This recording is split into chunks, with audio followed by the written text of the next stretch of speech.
اگر کسی کو یہ سمجھ میں نہ آتا ہو کون سا کاروبار حلال ہے حرام ہے، علماء سے رجوع کرے، علماء سے پوچھے، علماء اس کے اندر چھان بین کریں گے، دیکھیں گے کون سا کاروبار صحیح ہے کون سا غلط ہے۔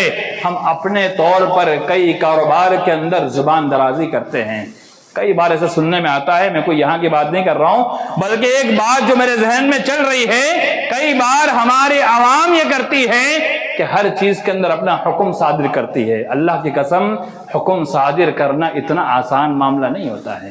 حکم صادر کرنا یعنی کسی کے کاروبار کو حرام کہہ دینا، وہ حرام کھاتا ہے، وہ حرام کماتا ہے۔ بہت جلد بازی کرتے ہیں ہمارے مسلمان، ہو سکتا ہے اس کا کاروبار حلال ہو اور ہم حرام کا فتویٰ لگا دے، اللہ کی قسم ہم گنہگار ہوں گے، وہ تو حلال کھائے گا۔ یہ بہت ذمہ داری والا معاملہ ہے میرے مان والے بھائیوں۔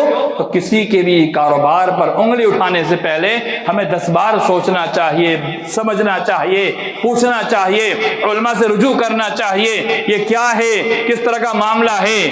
یہ عمومی طور پر مسلمانوں کی ایک عادت بن چکی ہے۔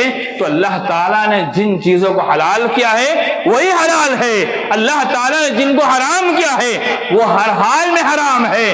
ہمارے بس میں نہیں کہ ہم حلال کو حرام کر دیں، حرام کو حلال کر دے، حلال کو حرام کر دے۔ ایک آیت دلیل میں پیش کر آگے بڑھتا ہوں۔ اللہ کے نبی صلی اللہ علیہ وسلم نے شہد کا استعمال کیا۔ شہد کا استعمال مفید ترین چیز، اللہ نے قرآن میں شفا کہا ہے۔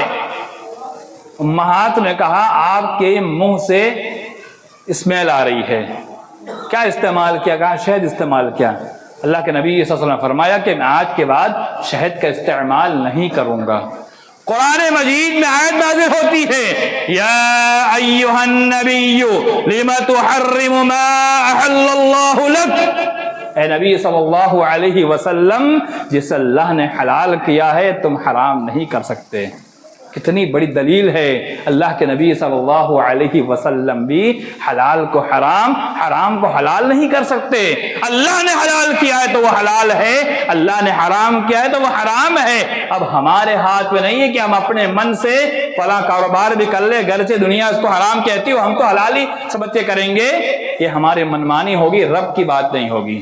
کاروبار کے اندر بھی، تجارت کے اندر بھی، ہمارے کام کاج کے اندر بھی، ہمارے کھانے پینے کے اندر بھی، ہمارے معاملات کے اندر بھی اللہ نے جسے حلال کہا ہے اسی کو کرنا یہ اللہ کی عین عبادت ہے۔